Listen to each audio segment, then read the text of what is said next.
온라인으로 집을 사려고 했던 한 여성이 있었는데요. 근데 그 만남이 글쎄요, 끔찍한 악몽으로 변해버렸습니다. 오늘 들려드릴 이야기는요, 이 편리한 디지털 세상에 바로 그 뒷면에 숨어 있는 위험, 그 위험에 대한 아주 강력한 경고입니다. 온라인 만남이 어떻게 최악의 상황으로 치닫게 되는지 지금부터 한번 자세히 들여다보겠습니다. 네, 이 한 문장이 이 사건의 모든 걸 말해주죠. 평범하기 그지였던 부동산 거래가 어떻게 한 사람의 인생을 그냥 송두리째 흔들어버린 끔찍한 사건이 됐는지 그 미스터리의 중심으로 한번 들어가 보겠습니다. 자, 그럼 이야기의 시작으로 한번 가볼까요? 사건의 시작은 태국의 유명한 휴양지죠. 파타야의 아주 한적한 밤이었습니다. 하지만 이 평화는요, 곧 끔찍한 비명으로 깨지게 됩니다. 사건이 세상에 처음 알려진 바로 그 순간으로 가보시죠. 때는 1월 12일 새벽 1시였습니다. 주택 단지 근처에 사고가 나서 멈춰선 벤츠 한 대가 있었는데요. 그 안에서 경찰이 발견한 건 정말 충격적이었습니다. 눈이 가려지고 온몸이 테이프로 칭칭 감긴 채 앞좌석 바닥에 쓰러져 있던 양왕 씨였죠. 그리고 구조된 그녀의 입에서 나온 말은 정말 모두를 경악하게 만들었습니다. 아니, 대체 어떻게 이런 끔찍한 상황까지 가게 된 걸까요? 시간을 좀 거슬러 올라가서요. 피해자와 가해자가 처음 만났던 온라인 공간으로 한번 가보겠습니다. 모든 비극의 시작점은 바로 이 앱이었습니다. 위챗, 많은 분들이 아실 텐데요.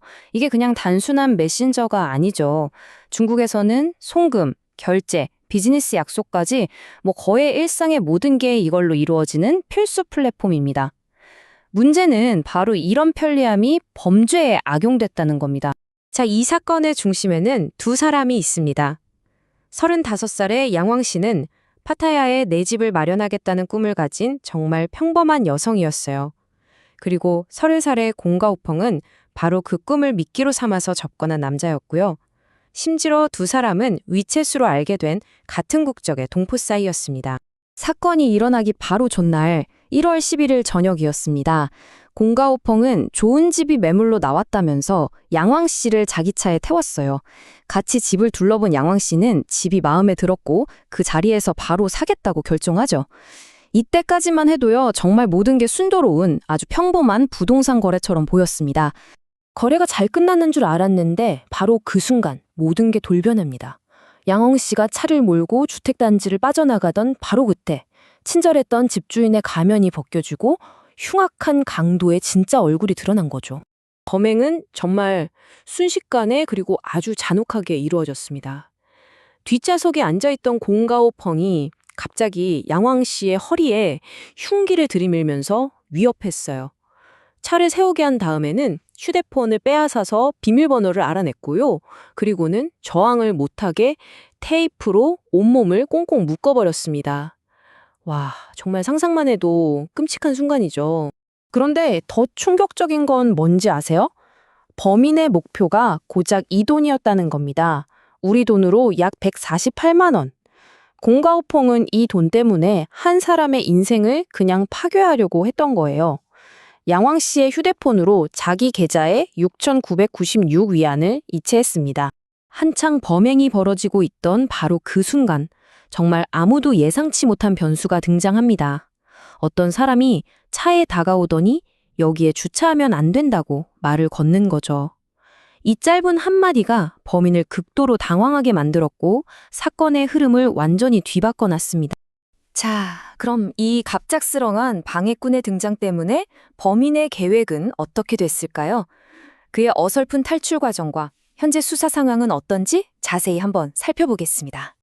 완전히 당황한 공가오펑은 말이죠. 운전석에 앉아서 급하게 차를 몰아 도망치려고 했어요.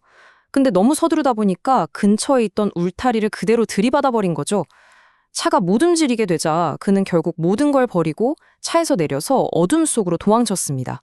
정말 어설픈 범행의 어설픈 최후라고 할 수 있겠죠. 현재 상황은 이렇습니다. 태국 경찰은 공가오펑에 대한 체포영장을 발부하고 지금도 그의 행방을 쫓고 있고요. 하지만 피해자 양왕 씨에게는 정말 지울 수 없는 깊은 상처가 남았습니다. 온몸에 난 상처는 물론이고 그때의 충격 때문에 혼자서는 단 한순간도 있을 수 없을 정도로 아주 극심한 트라우마에 시달리고 있다고 합니다.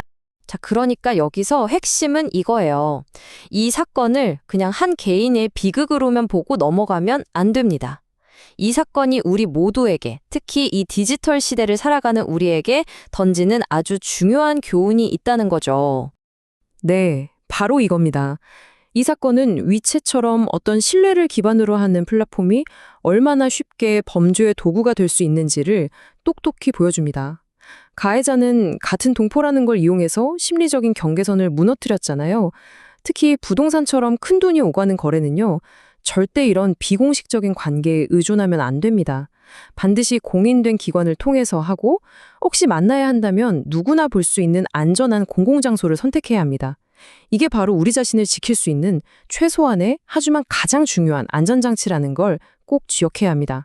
오늘 이야기는 여기서 마무리하려고 합니다. 하지만 이 질문은 우리 모두에게 계속 남을 겁니다. 이 편리함이라는 그림자 뒤에 숨어 있는 위험, 우리는 과연 얼마나 제대로 알고 있을까요? 과연 여러분의 디지털 생활은 안전한지 이번 기회에 한번 되돌아보는 계기가 되셨으면 좋겠습니다.